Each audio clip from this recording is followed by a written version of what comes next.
So hello everyone, this is Abhishek Gupta and you are watching Abhishek Academics, and in this video I am going to explain a chapter for the students of class 10 from their English textbook First Flight. The name of the chapter is The Sermon at Banaras. This is your chapter number 10 और इस chapter का जो source है वो है बैटी Renshaw का values and voices, जो कि एक कॉलेज रीडर था जो पब्लिश हुआ था 1975 में. तो let's talk more about this chapter. The chapter Sermon at Banaras throws light upon the early life of Lord Buddha, who was originally born as the prince in the royal family, and on being exposed to the sufferings of the world, जिन suffering से उनको पहले बचाया गया था, जब उन्हें उनके बारे में पता चला, he left his princehood, उन्होंने अपना जो राजसी जीवन था वो सब छोड़ दिया, and went in the search of salvation, और मोक्ष की प्राप्ति के लिए वो निकल पड़े. इस तरीके से उन्होंने अपने सारे वर्ल्डली प्रेजर्स को, सभी संसारिक जो सुविधाएं होती हैं, सुख होते हैं, उनको त्याग दिया और इनलाइटमेंट की खोज में वो निकल पड़े. And after getting spiritual knowledge he gave his first sermon in the city of Banaras. उन्होंने अपना फर्स्ट sermon कहाँ पर दिया था? बनारस में. बनारस जो कि उत्तर प्रदेश स्टेट की एक होली प्लेस है. यहाँ पर गंगा रिवर भी है और यहाँ पर लोग मोक्ष की प्राप्ति के लिए जाते हैं. तो चलिए शॉर्ट इंट्रोडक्शन के बाद में आज का चैप्टर स्टार्ट करते हैं. In this video I will read the chapter and explain it to you. I will also discuss about the difficult word meanings. और अगर आप मेरे चैनल पर नए हैं तो प्लीज़ चैनल को सब्सक्राइब कर दीजिए और ज़्यादा टाइम को वेस्ट ना करते हुए चलिए स्टार्ट करते हैं.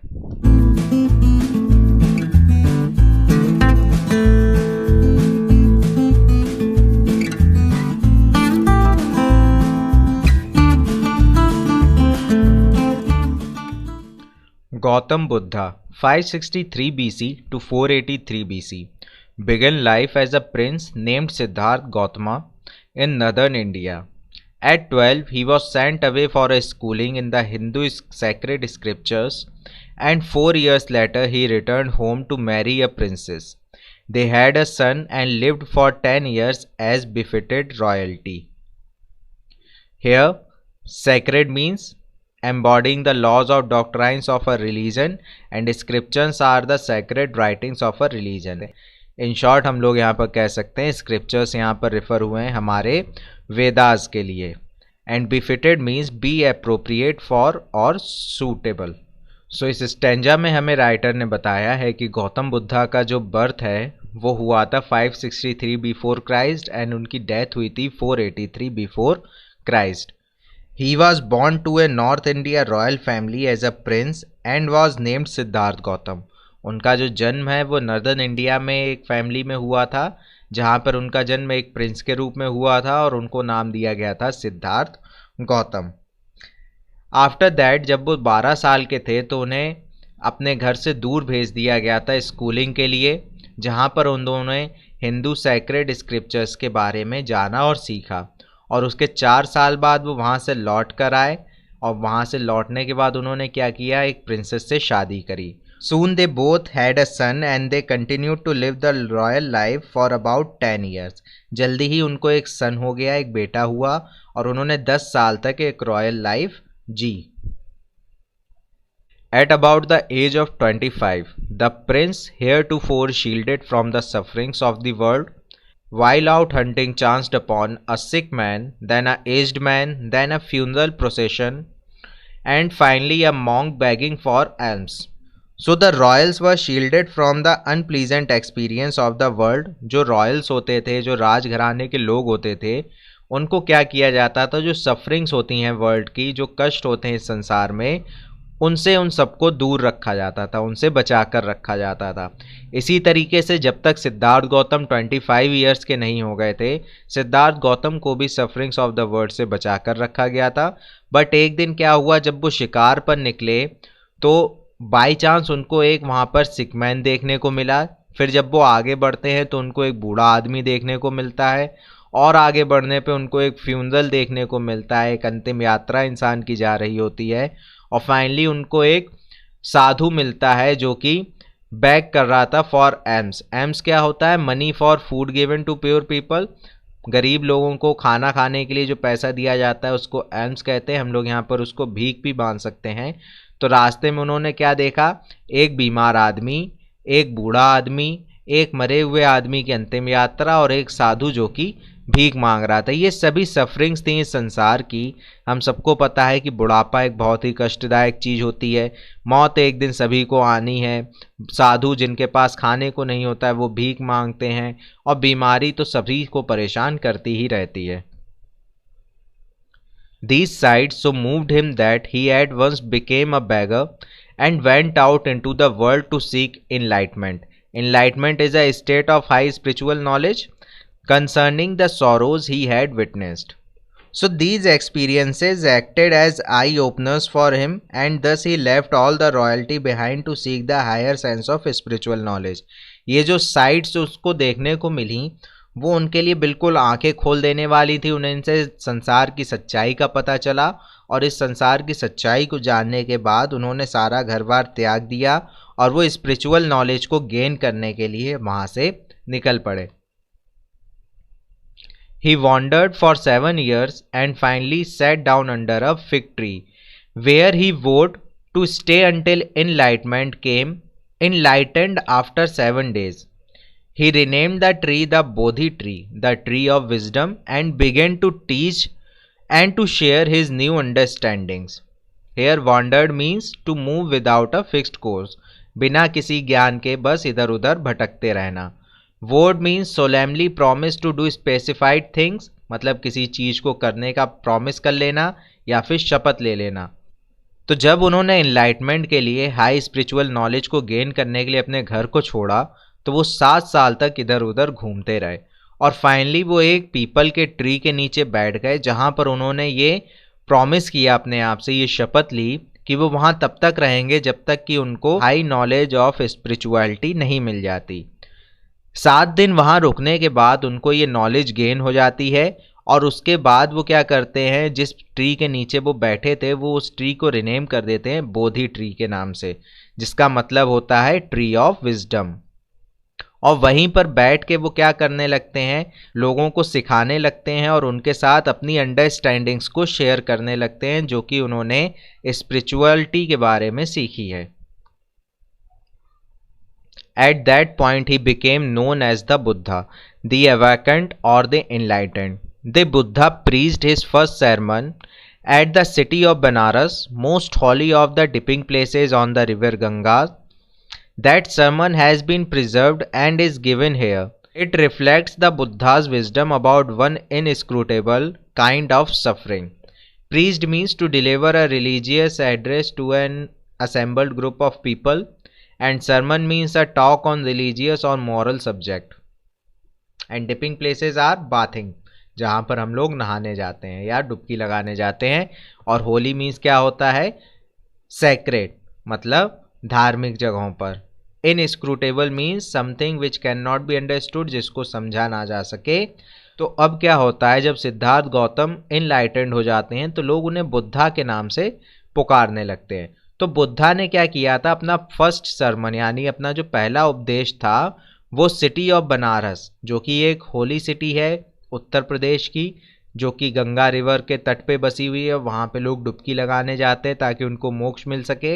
वहाँ पर उन्होंने अपना फर्स्ट सरमन डिलीवर किया था। ये जो सरमन था ये बुद्धा के उस विजडम को रिफ्लेक्ट करता था जो कि उन सफरिंग्स के बारे में था जो कि लोग संसार में रहकर नहीं समझ पाते हैं। Kisa Gautami had an only son and he died. In her grief, she carried the dead child to all her neighbors, asking them for medicine, and the people said, "She has lost her senses, the boy is dead." अब यहाँ पर क्या होता है, एक event के बारे में बताया गया है कि जब सिद्धार्थ गौतम बुद्धा बन गए थे तब एक क्या होता है, उन्होंने अपना फर्स्ट सरमन किसको दिया था, कीसा गौतमी को दिया था। कीसा गौतमी के साथ उस टाइम पे क्या हुआ था, उनका एक इकलौता बच्चा था जो कि मर गया था।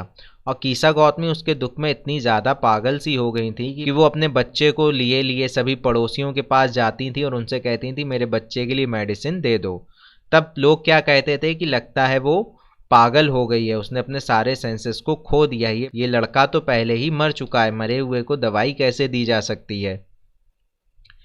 At length Kisa Gautami met a man who replied to her request, "I cannot give the medicine for thy child, but I know a physician who can. And the girl said, Pray, tell me, sir, who is it? And the man replied, Go to Sakya Muni, the Buddha.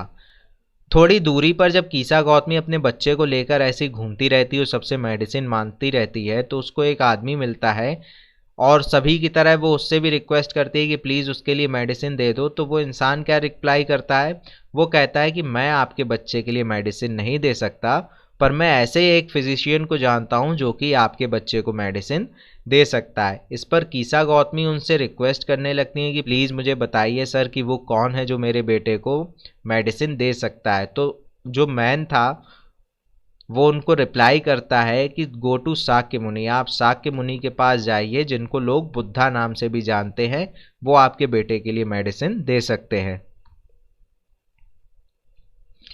Kisa Gautami repaired to the Buddha and cried, Lord and Master, give me the medicine that will cure my boy. The Buddha answered, I want a handful of mustard seed. And when the girl in her joy promised to procure it, the Buddha added, The mustard seed must be taken from the house where no one has lost a child, husband, parent or friend. तो कीसा गौतमी को जब उस आदमी ने बताया कि आप साक्य मुनि के पास जाइए, तो वो फटाफट से तैयार होके अपने बच्चे को लेकर साक्य मुनि के पास जाती है और वहाँ पर रोते हुए वहाँ जाकर उनको एड्रेस करती है लॉर्ड एंड मास्टर बोल के, और कहती है कि प्लीज़ मुझे मेडिसिन दे दीजिए जिससे कि मेरा बेटा जो है वो ठीक हो सके। तो बुद्धा उसको आंसर करते हैं कि मुझको एक मुट्ठी भर मस्टर्ड सीड चाहिए।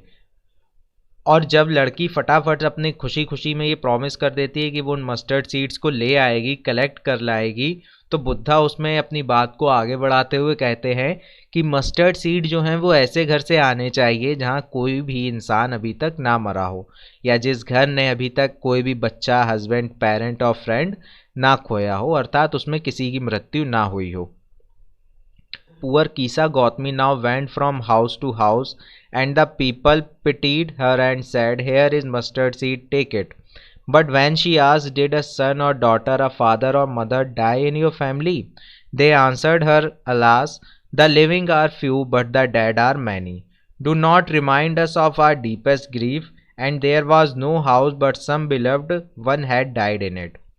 तो जब कीसा गौतमी जाती है हाउस टू हाउस एंड लोगों से मस्टर्ड सीड मांगती है, तो लोग भी उस पे दया खा के क्या कहते हैं कि ये लो मस्टर्ड सीड ले जाओ।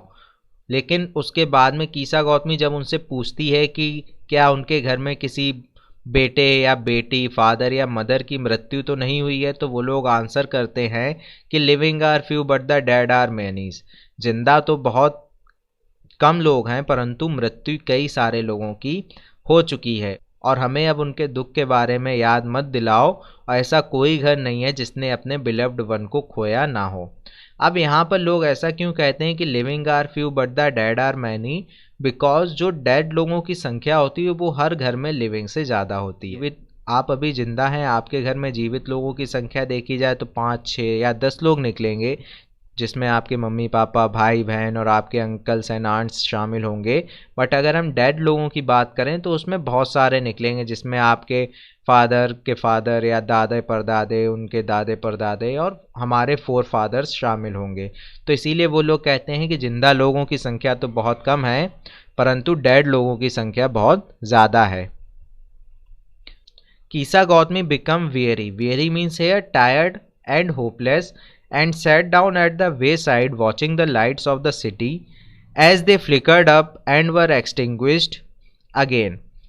At last the darkness of the night ruled everywhere, and she considered the fate of man, that their lives flicker up and are extinguished again. तो जब कीसा गौतमी को किसी ऐसे घर से मस्टर्ड सीड नहीं मिलते हैं जहाँ पर किसी बिलव्ड वन की डेथ ना हुई हो, तो वो थककर, होपलेस होकर रोड साइड बैठ जाती है। वहाँ बैठकर सिटी की लाइट्स को देखती है जो कि धीरे धीरे ब्लिंक होती जा रही थी और ब्लिंक हो के धीरे धीरे ख़त्म होती जा रही थी। और लास्ट में क्या होता है, रात का अंधेरा जो था वो सब दूर छा जाता है क्योंकि सभी लाइट्स बंद हो गई थी। And then she considered the faith of man. तब कीसा गौतमी जो है वो मनुष्य के भाग को समझ पाती है और सोचती है कि इंसान का जो जीवन है वो भी इसी तरीके से फ्लिकर अप होता है, मतलब ब्लिंक करता है ज़िंदगी भर, और एक ना एक दिन वो एक्सटिंग्विश हो जाता है, मतलब समाप्त हो जाता है। And she thought to herself, how selfish am I in my grief. Death is common to all, yet in this valley of desolation, there is a path that leads him to immortality who has surrendered all the selfishness. Here, desolation is a state of complete emptiness or destruction.